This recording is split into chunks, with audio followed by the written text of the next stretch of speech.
So similar question जैसे हमने 93 किया ऐसे ही 94 क्वेश्चन भी है जिससे आपको एसएनएफ का कंसेप्ट ज्यादा क्लियर हो जाएगा बच्चे। And this question is important because इस पूरे ध्यान से तो बहुत इजीली आ जाता है because you are not able to make a difference between SNF and S. SNF is the distance covered in one particular second. S is the distance covered in the whole time. जब हम ये equation लिखते हैं ना बच्चे S is equal to half GT square, इसका मतलब ये हुआ कि पूरे t सेकेंड्स में, टोटल t सेकेंड्स में मैंने इतना डिस्टेंस कवर किया, ठीक है। और अगर मैं इसको STF लिखती हूँ कि किसी एक पर्टिकुलर सेकेंड में लिखूँ या आप इसको n लेना चाहें तो वो भी ले सकते हैं, तो यह आ जाएगा u plus g by 2 into 2t minus 1। तो ये सिर्फ tth सेकेंड का डिस्टेंस है, एक पर्टिकुलर सेकेंड का, यानी ये लास्ट सेकेंड का डिस्टेंस है। अगर टोटल n सेकेंड्स लगे किसी बॉडी को कोई भी डिस्प्लेसमेंट कवर करने में, तो उसने पूरे के पूरे n सेकेंड में, अगर 10 सेकेंड लगे तो पूरे 10 सेकेंड में उसने ये डिस्टेंस कवर किया। S is equal to half gn square.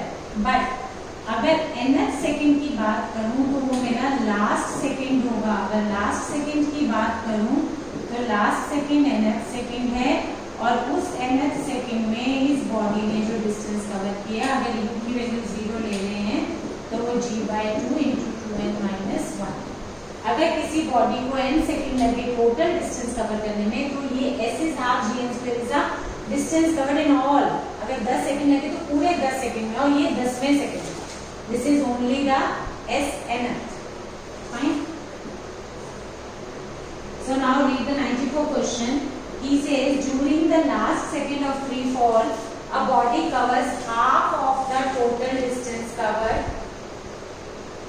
During the last second of free fall. तो in such questions जहाँ में दे रखा हो last second, तो आप t की जगह n ले लो।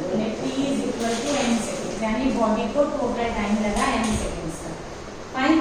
And it covers in the last second of free fall, a body covers half of the total distance traveled. Calculate the height from which the body falls and the duration of the fall. यानी एक body A से B आई, fine, और उसको total A to B आने में n seconds लगे। A to B का time लगा उसको n सेकेंड्स का, जिसमें से वो A to C पहुंची n माइनस 1 सेकेंड्स में, टोटल n माइनस 1 सेकेंड्स में, और C to B पहुंची वो लास्ट सेकेंड में यानी nth सेकेंड में। nth सेकेंड में उसने कितना डिस्टेंस कवर किया है, C to B। अब हमें जो क्वेश्चन में इंफॉर्मेशन गिवन है वो ये गिवन है कि फ्री फॉल है, इट मींस इनिशियल वेलोसिटी 0 है, it covers half of the total distance travelled, यानी एक ही कंडीशन गिवन है, SNF is equal to S/2. Only this much equation is required to be made. SNF is equal to S/2, यानी distance covered in nth second is half of the total displacement. जो उसने पूरे n seconds में cover किया वो A to B था, और जो उसने nth सेकेंड में कवर किया वो C to B। ये पूरा A to C उसने n माइनस 1 सेकेंड्स में कवर कर लिया, और nth लास्ट सेकेंड में उसने कितना कवर किया। So now you know the equation for SNF is u plus g/2 into 2n minus 1, and this should be equal to half of S. S is equal to half gn square. बिल्कुल पिछले question की तरह है, S is equal to half gn square and SNF is equal to g/2 into 2n minus 1। इन दोनों values को सिर्फ इसे एक रिलेशन में डालने से you will get everything। आपको n मिल जाएगा, n का quadratic equation बनेगा, you will solve for n। when you will get the n, put it in this equation, you will get S, total height, fine। That's what he is asking. He is asking find the time of duration of the fall। तो duration of fall n ही है। जब आप n solve करेंगे, solve for n and then S n निकाल के S निकाल। Is this point clear to you? ठीक है बच्चे।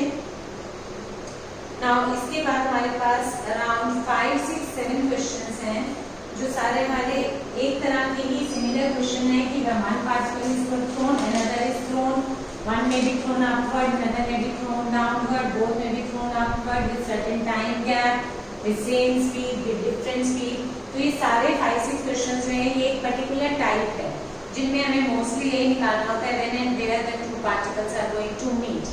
तो यहाँ पे हमें जो ध्यान रखना होता है वो ये कि at the time of when the particles meet तो उनकी डिस्प्लेसमेंट जो होगी वो सेम होगी as measured from the same point. देखो जैसे you come to the this is 95 question number 95 देखिए।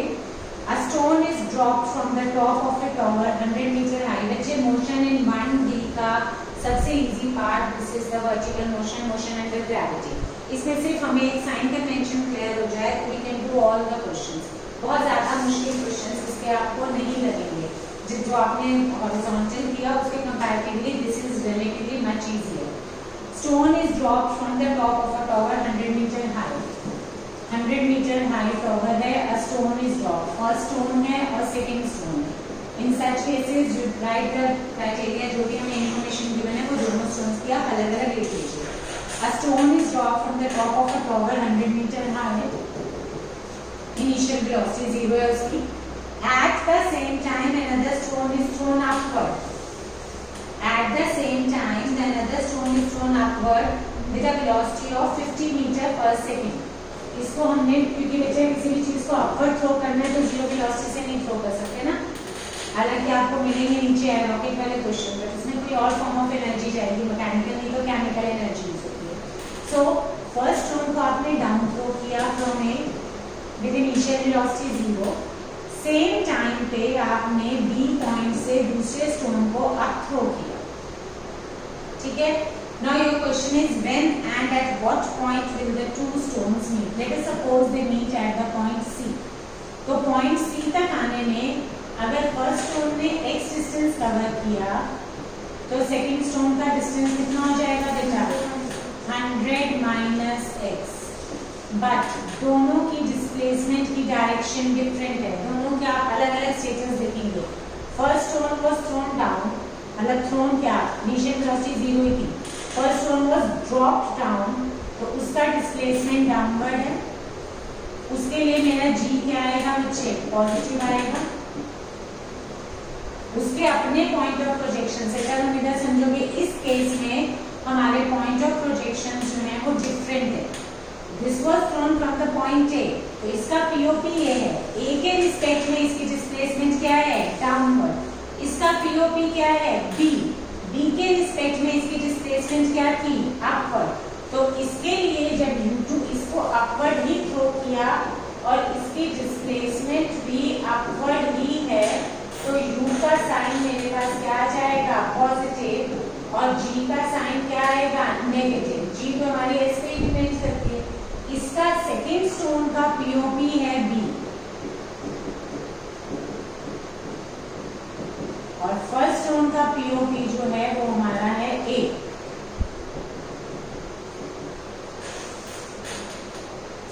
Is this point clear to you? अब इक्वेशंस बना लीजिए, सबकी फर्स्ट की इंफॉर्मेशन ये है and they meet at this point C। When and where will they meet? तो इट मींस हमने जब इसको थ्रो किया उसी टाइम पे इसको थ्रो किया। Let us suppose they meet after t second.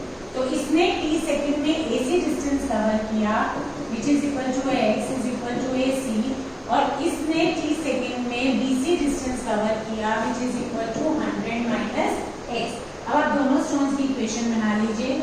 S1 is equal to x is equal to half g t square and S2 is equal to 100 minus x is equal to 50t plus minus half g t square।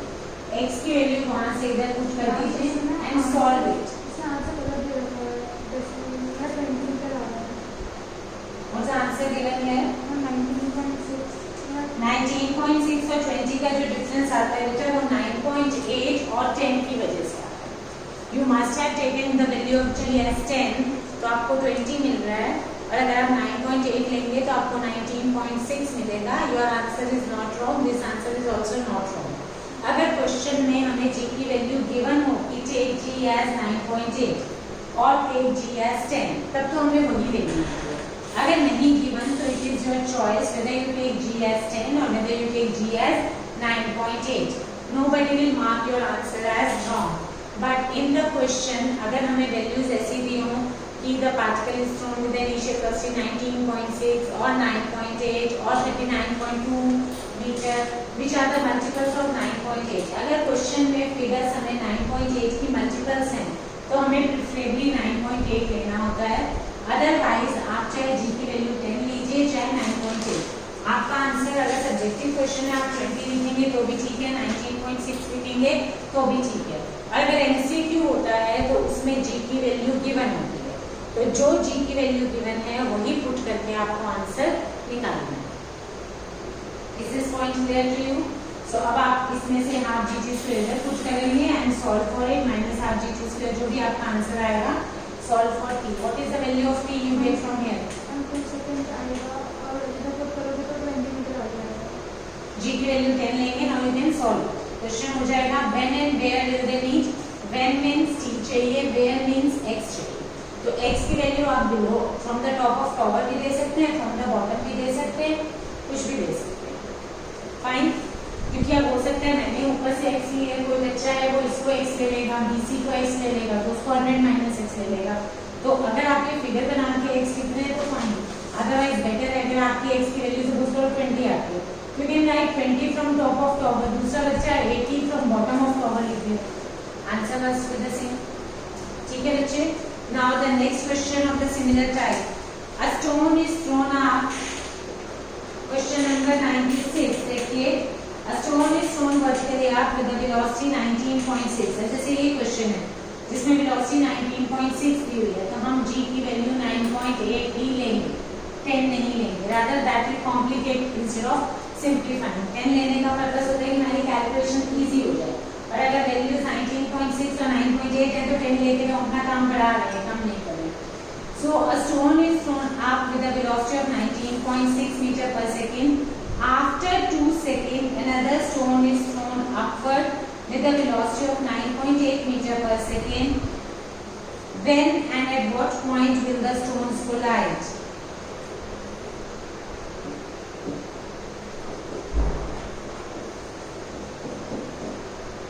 He says a stone is thrown vertically upward. तो first stone को मैंने upward throw किया, उसकी velocity upward थी और थी कितनी 19.6 metre per second. Fine. And after 2 second, अगर इसको t सेकेंड लगे to meet the second stone, यानी इसको अपने डिस्प्लेसमेंट कवर करने के लिए t सेकेंड मिले, and after 2 second another stone is thrown upward. 2 second के बाद आपने दूसरा स्टोन भी आप थ्रो किया, and he is saying when and at what point will they meet. आप कुछ एक चीज नोट करेंगे कि फर्स्ट स्टोन की भी आप थ्रो किया, सेकंड स्टोन भी आप थ्रो किया, ठीक है। अब पिछले एग्जांपल में तो दोनों, एक को ऊपर से थ्रो किया था, एक को नीचे से, और साइमल्टेनियसली तो मिल सकते हैं। इस क्वेश्चन में अगर आप ध्यान से देखेंगे, फर्स्ट स्टोन की स्पीड है 19.6, ज्यादा स्पीड है, और उसको पहले थ्रो किया। सेकंड स्टोन की स्पीड भी कम है, या तो सेकंड स्टोन को मैं उससे ज्यादा स्पीड से भेजूं कि फर्स्ट अभी जा ही रहा था यहाँ पे और सेकंड इसको ओवरटेक कर ले, ठीक है। फर्स्ट स्टोन तो 19.6 से भेजा और सेकंड मैंने भेजा 9.8 से, और सेकंड अगर इसका टाइम t सेकंड लगा इसको कवर करने में, तो इसके लिए अवेलेबल टाइम था t1 माइनस 2 सेकेंड, क्योंकि इसने 2 सेकेंड बाद इसको हमने थ्रो किया। Now my first question is why will they meet? He is saying when and where will they meet. एक स्टोन आपने थ्रो कर दिया, वो ऊपर चला गया, उसकी स्पीड भी ज्यादा थी। 2 सेकंड बाद आपने दूसरा स्टोन कम स्पीड से भेजा, तो वो उसको कैसे ओवरटेक करेगा? How will it meet? Will it overtake, will it meet, क्या सिचुएशन होगी? Question is when and where will they meet, इसका मतलब मिलेंगे तो सही, बट माय क्वेश्चन इज आप इसको कैसे मैनेज करोगे? मतलब आपको एक क्वेश्चन पढ़ के थोड़ा सा डाउट नहीं होता कि एक को हमने ज्यादा स्पीड से पहले भेज दिया, भाई आगे अगर हम हॉरिजॉन्टल मोशन की बात करें तो एक गाड़ी अगर ज्यादा स्पीड से आगे जा रही है, दूसरी गाड़ी हमने बाद में शुरू की और कम स्पीड से भेजी और एक्सेलरेशन भी सेम ही है दोनों के पास, तो फिर सेकंड वाली कभी भी फर्स्ट को ओवरटेक कर ही नहीं सकती। बट इस केस में क्या हो रहा है, कैन यू गेस समथिंग?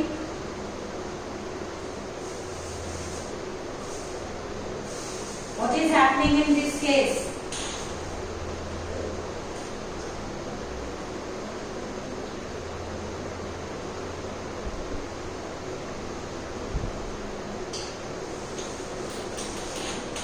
बच्चे फर्स्ट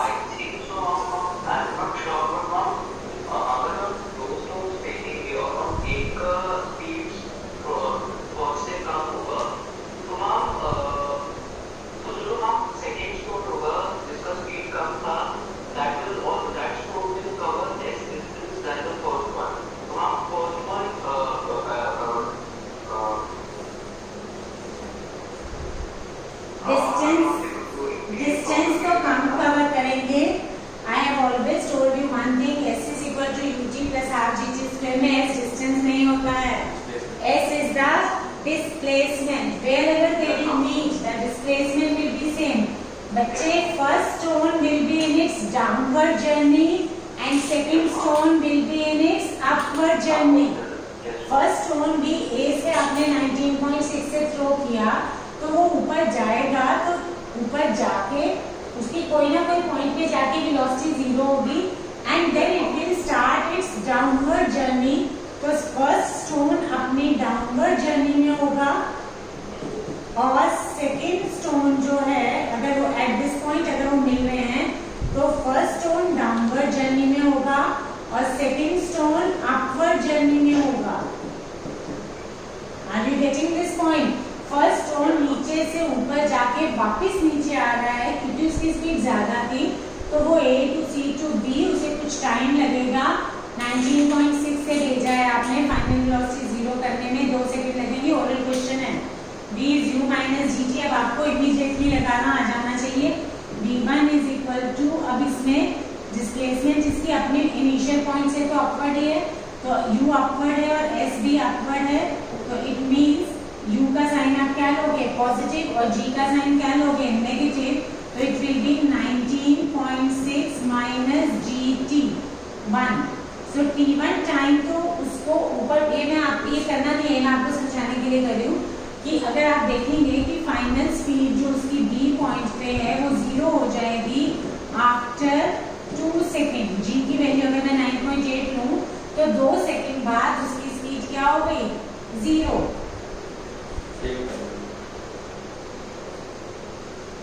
अरे भाई सेविंग में नहीं डालना।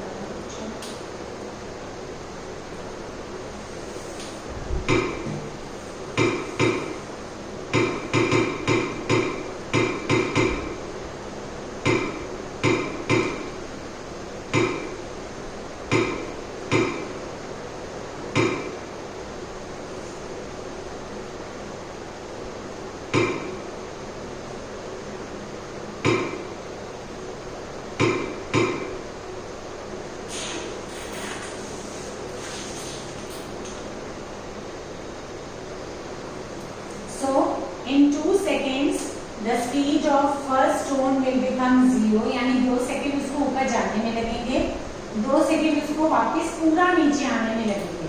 तो जब वो नीचे आ रहा होगा, जब अपने हाईएस्ट, एक्चुअली में जब ये अपने हाईएस्ट पॉइंट पे है तब नीचे से दूसरे स्टोन को आपने थ्रो कर दिया।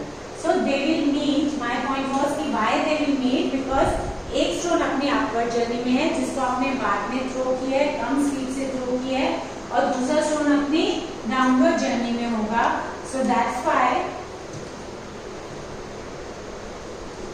आई don't have to use this equation here. हमें क्वेश्चन में जो पूछा है वही निकालेंगे।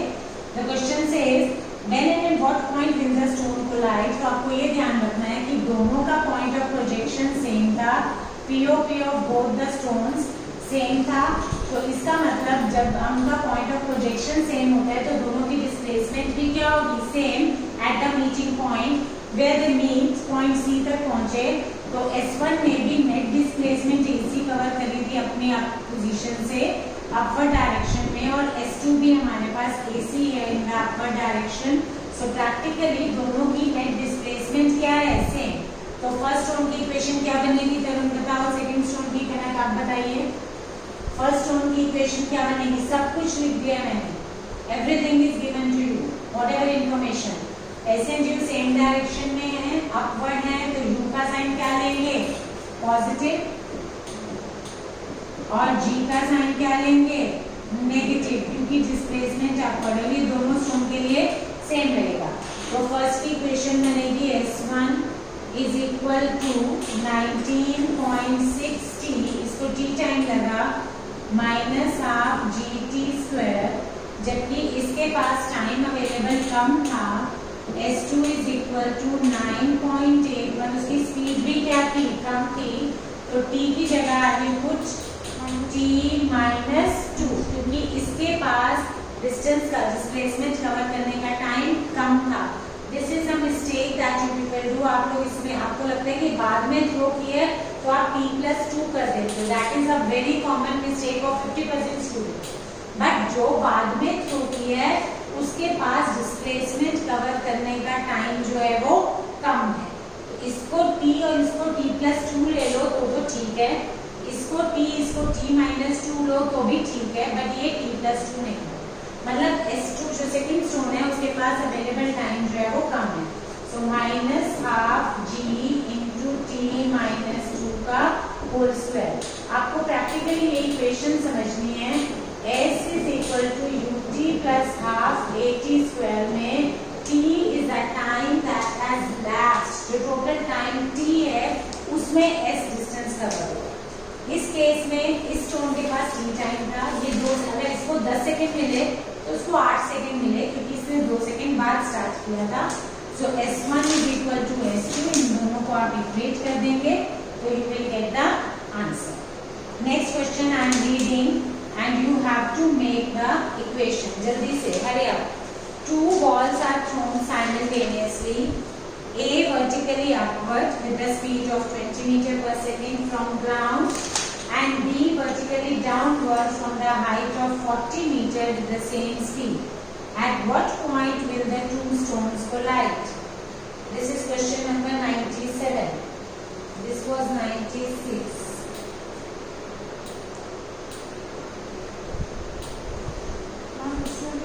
आंसर